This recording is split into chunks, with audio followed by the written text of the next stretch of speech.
So how do you steal bases in MLB The Show? So what you'll find is normally if you are trying to just go for a generic exhibition, maybe you're just trying to learn the mechanics, the basics, because the game is only out today, maybe that is just something that you want to do. And stealing the bases is going to be a big key in that. So obviously to steal a base, you've got to be on a base. So you can be on 1, 2 or 3, you can steal. And what you'll find is when you are batting in fact, and you've got somebody on a base, in the top right hand side as you'll see, we'll have an LT which will steal all. So if you tick that off, you will find that he will start to slowly go away from the base as the pitcher's getting ready to throw. And normally what you do is if you've only tapped it once, they will start running when the pitcher is letting that arm go. Sometimes, especially if you are online, they will potentially call it back and go for the throw to get you out potentially, depending on how far you are away from the base. Normally if you are just tapping it once, you should be safe and they should be able to get to it by the time he's turned, depending on difficulty and also how far you are away from the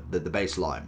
So the way to do that then is LT. Once the pitcher's gone, obviously you need to be able to hit it, because if you do hit it, then he will steal a lot of the bases. If you hit a home run, he will come out through the home run as well, as naturally you would do. But normally then what you can do is when you have gone to steal, you've only hit it down the line and it's not necessarily going for the home run. If you tap LB, it will try and steal all bases. If you hold it, it will go all the way until you say stop. Or if you think you've started to run but not quite going to make it in time, then RB will be the one to bring yourself back to the base you're originally at.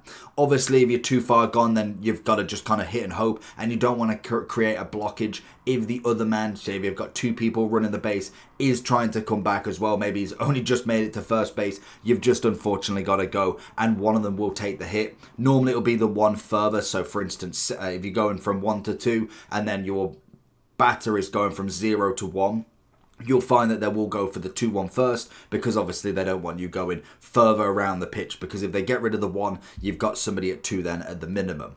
And that is all you've got to do to steal the bases.